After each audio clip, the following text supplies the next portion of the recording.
Hi guys, welcome to the video where I'm about to be drawing or illustrating a picture that makes me think of the word elephant. You guys helped me choose it and it was based on what we think of Sri Lanka. So elephant was the key word when you think of Sri Lanka, and I was very excited to do this one. I put up a poll and it was, definitely elephant, and then tea came second. So I've tried to entwine the two in my illustration, which we'll get started in just a minute. But before we do, I actually want to make the choices for the first month of 2022, so January. And I know you're wondering where's December gone, but it's because I've actually decided to choose my own country to explore in December because one, it's Christmas and I just want to somehow make it a little bit festive as well without being overtly Christmas. And the other reason is it's quite tricky with the amount of detail I go into to do the full setup within just a short time frame from when you guys put out the vote to me. So I thought I'd choose this one, try and get ahead for the beginning of a fresh new year, 2022. So these countries we're about to choose are for 2022 January. So let me know your votes down in the comments once I've made the choices. Let's get started with the big guys. So these are the countries with a population above 30 million. All right, give it a good mix around. And we have one. What is it? We have it. We have Peru. That would be great to explore. I think I know maybe some landmarks of Peru, but I'm not going to say them because I don't know that that's accurate. So that would be interesting to explore. So next one is the medium-sized countries. I don't know why Peru makes me think of Star Wars and Peru. Anyway, next one, medium-sized countries. So 8 million, between 8 million and 30 million. And we have Czechia. That one would be awesome. I would love to visit Czechia. And that wasn't in the original country listings. I've added that in since. So I'm glad that one got a chance actually, because I know a few of you were sad that it wasn't in the listing. So, and then the last one, the last option, our smallest little country, beneath 8 million in population. We have Bulgaria.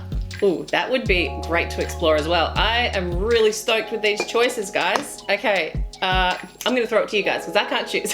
So we've got Peru, Czechia, or Bulgaria. So leave your comments and why you want to see them down in the description box. And also I'm actually going to put a poll out for this one as well, so we can all see which ones, got a lot of love, and all the reasoning would be in the comments. So yeah, thank you for helping me. And now let's get started with the artwork.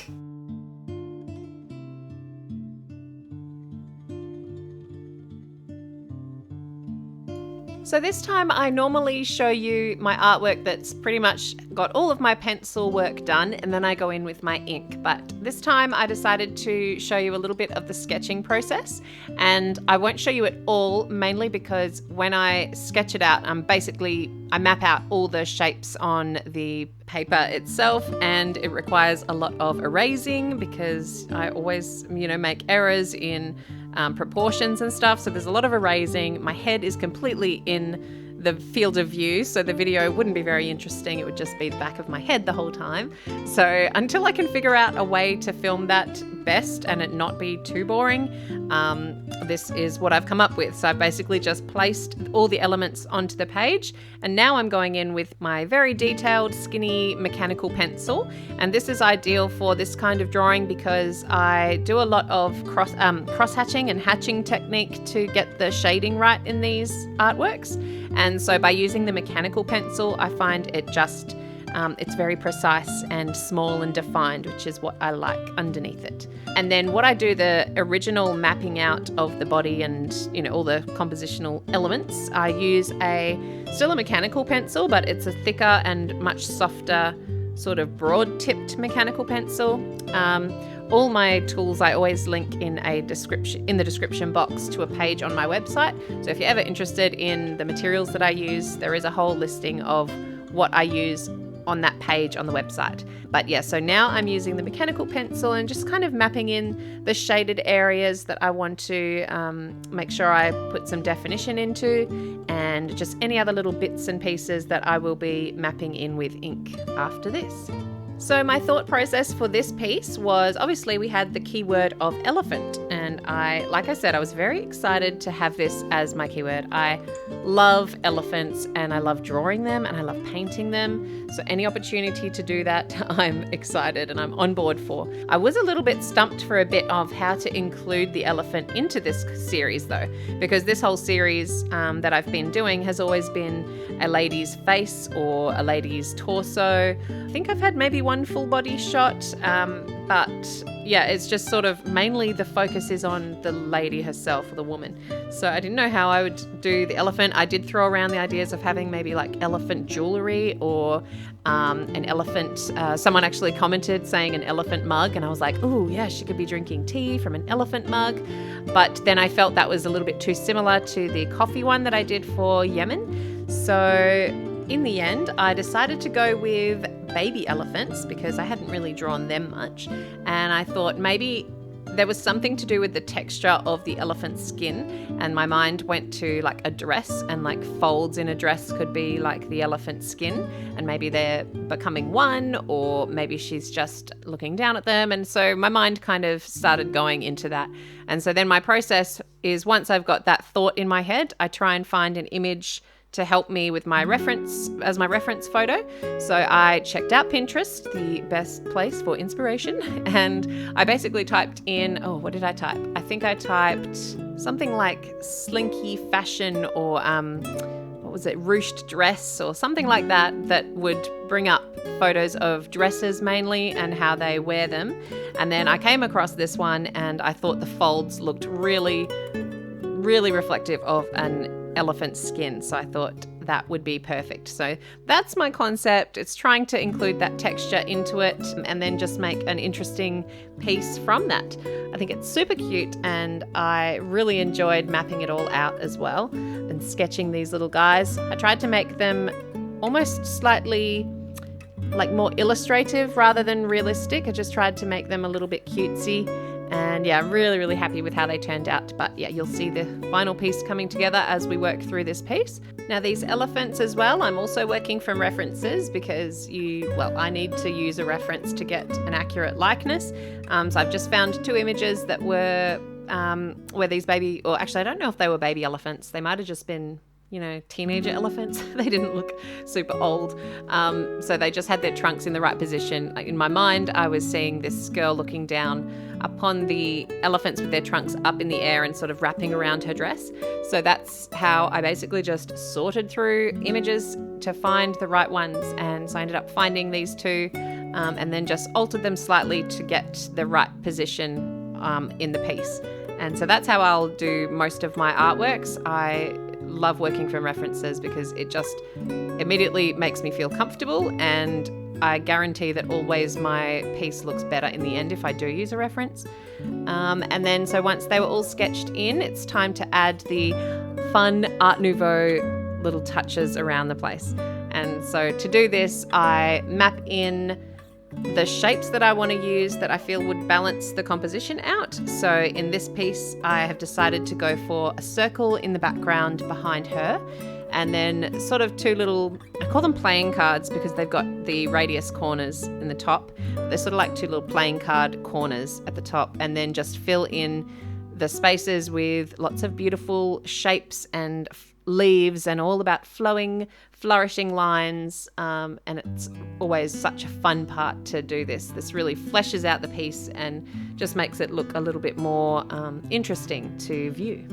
Now, Sri Lanka's national flower, if you have missed the bullet journal setup so far, their national flower is actually the blue water lily, which is kind of like a lotus. And they're absolutely beautiful, and I wanted to include them in this piece as well because, one, the flower looks great in an Art Nouveau style, and two, it's, exactly what these pieces are about. It's about getting inspired from the country that I've been visiting, and it just worked really well in this top corner. I love using the really flowing lines to connect the flowers up. So it's kind of like you entwine the leaves and these big long lines and lots of curves and rolling around each other, and that's what I think gives it that Art Nouveau touch. I've also decided to include the leaf that the lotus or the water lilies sit on, which is like a lily pad.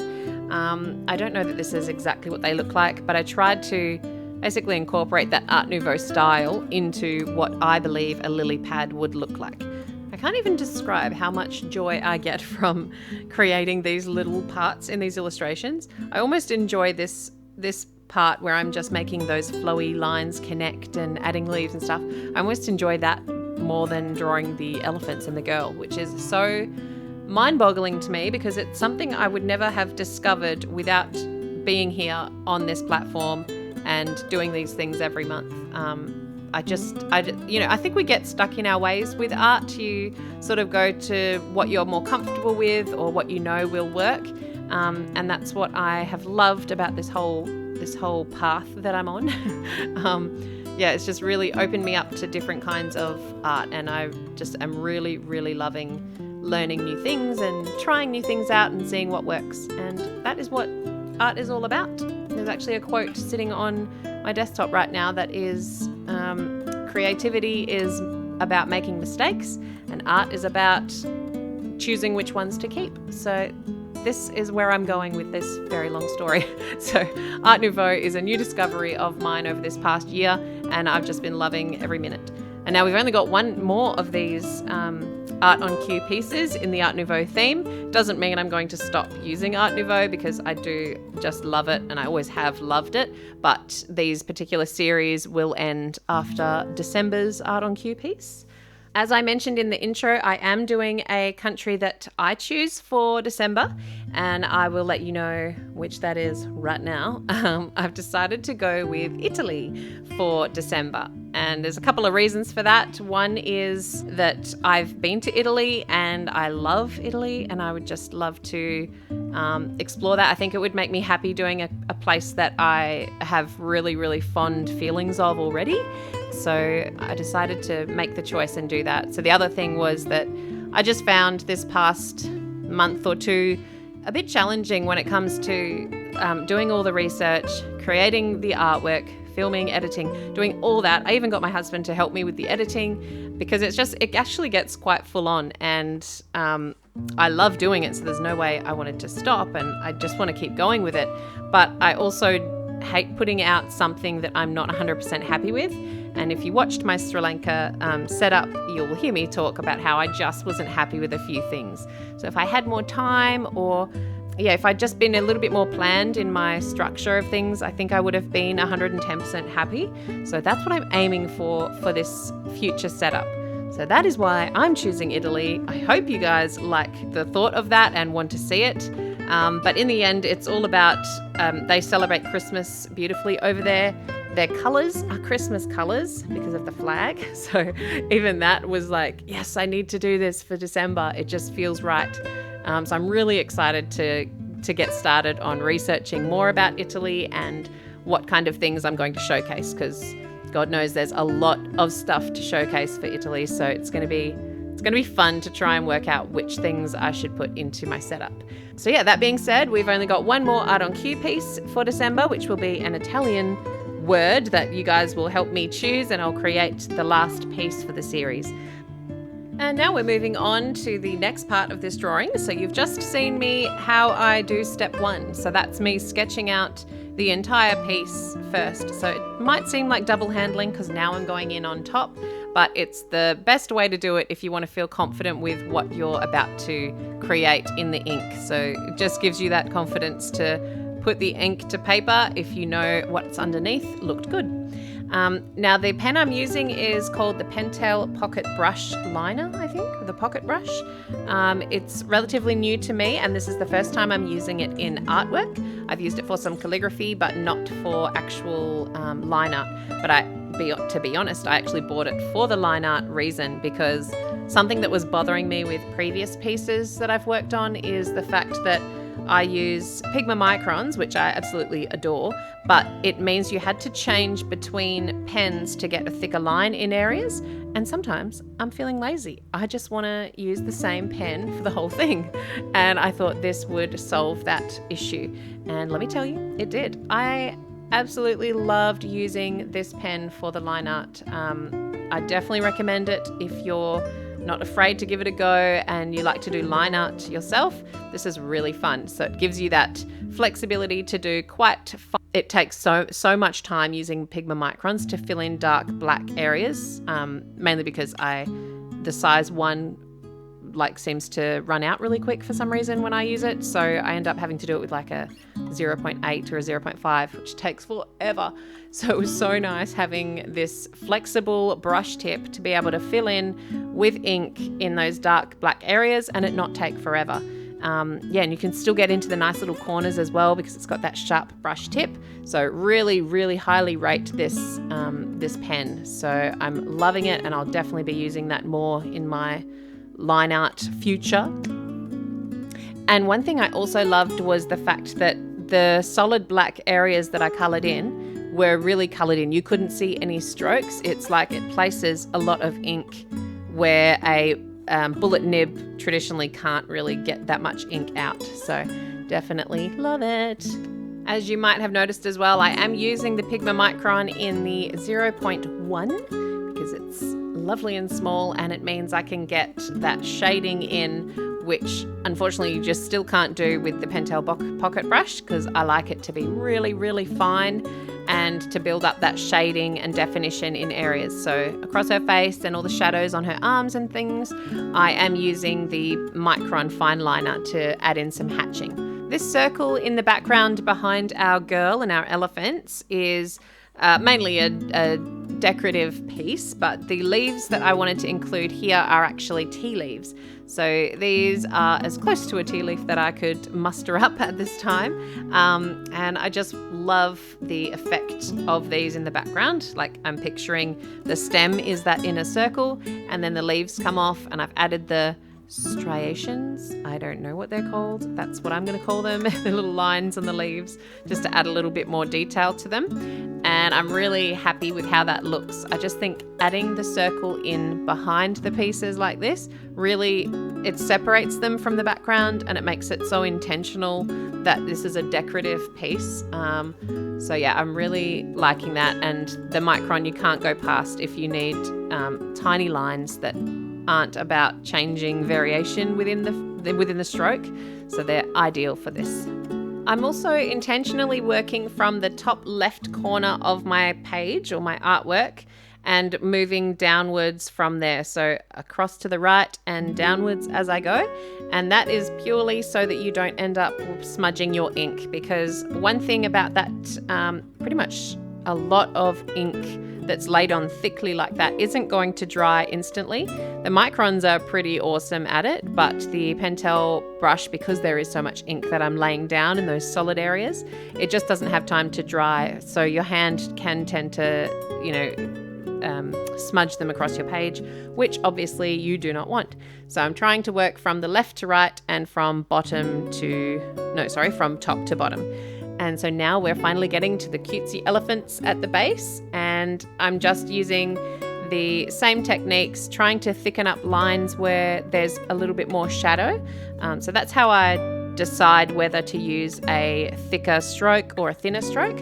I don't know if this is a legit thing. It's just what I feel like looks good. So basically anywhere there's more of a shadow on the line that you're looking at is where I'll go thicker with my line art. So it definitely seems to work in this particular artwork as well. I feel like just once I started doing those thicker strokes on the sort of right hand side of the elephants, it just started to look quite dynamic and alive. Whereas I found that in the past, if I just do the one size line art, it can look really flat.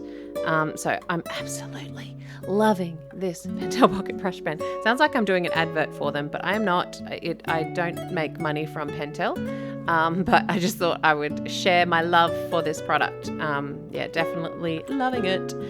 And now I am doing the final shading on the elephants and just doing a lot of hatching and thickening it up and bulking up that hatching wherever it needs to be a little bit darker. And then it was time to lay down some watercolor and really make this guy pop. So I love it in the black and white, and I have made a product for this on my website and on Etsy. If you're interested in buying these, they will be down in the description box. But I thought I would show you here as well what I do to decide on the color. So the color for each piece is usually quite easy to choose, because things like, for example, when we did whales, the theme word was lush, and so obviously it was green. In my head, there was no doubt about it, I was going to do green. But for this one, because the theme word was elephant, that made me think of grey, and I don't know about you, but I just feel a little bit lackluster with the colour grey. I love grey in my home furnishings, but not in my artwork. So I wanted to experiment and try some different colours. So I took it into Photoshop once I scanned it in, and just tried a few different options of where I would lay the watercolour and how the final piece will look. So yeah, that's how I end up deciding on the final colour for the piece. And I decided to go with something that was really earthy and made me think of tea, and it also made me think of elephants when they've, got that sort of dirt on them, and it sort of makes them that like ochre kind of colour. So I've gone with this ochre base, and then I had to add some extra gold highlights throughout. So that's how I decided on the colour, and I just thought I would throw that in here so you know exactly how I work on a piece from start to finish. Now, one thing I love to do at the end of my pieces is I like to name them, and I obviously have to name them if I want to make a product on my shop anyway. So I was racking my brain trying to think of a nice name for this piece, and it was tricky because all I was coming up with was like elephant and tea, and they weren't really speaking to me. So I ended up chatting with my husband, and we spoke about the Sri Lankan language and maybe what one of them would be in that in their native language. So in Sinhalese, which is one of the native languages of Sri Lanka, the word for elephant is aliyā, which I thought was very beautiful. And I was actually going through these ideas of maybe calling it Ellie, because it's more of about the girl, and maybe her name was Ellie, and maybe she owned these two little baby elephants who just adored her, and she adored them, and it was about love, and that's where I was going to. And then when I read the Sinhalese word for elephant and found out that it was aliyā, it just felt right. So that's what I've called this piece, and I just feel like it's very romantic and loving piece. I just really am happy with how it turned out, and considering I'm such an elephant lover, I am so glad that I feel I did this justice. So I hope you guys enjoyed it too, and I hope you like it as much as I do. If you did enjoy, please feel free to leave a like on this video to help me out, or have a chat with me down in the comments. I love hearing from you guys. Please share this with an elephant lover if you know anyone, and I hope you guys have a great week. So take care, and I will talk to you next time. Bye bye.